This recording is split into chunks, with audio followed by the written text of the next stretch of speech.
Ito na nga guys. Ito na naman ako guys. Nagpupumilit ako mag-assemble ng mga bagay-bagay na hindi ko naman talaga alam i-assemble.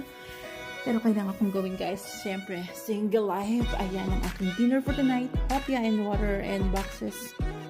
Boxes everywhere guys. Ayan, ang gulo-gulo po talaga guys. Ang gulo ng room ko ngayon. At ang gulo ng buhay ko. Ayan. Ayan ang instruction guys na hindi ko naintindihan. Ayan guys, ilang ulit ko yung inulit. Ulit-ulit lang, 3 hours. Paulit-ulit dahil hindi ko magets.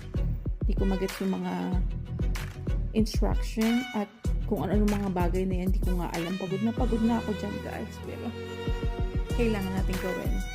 Ayan, feeling ko ang galing-galing ko dyan. Oh. Ayan, pero inulit ko yan 3 times guys. Ayan, kunyari, iniintindi ko siya kahit di ko siya naiintindihan. At ayan ang ating finished product guys.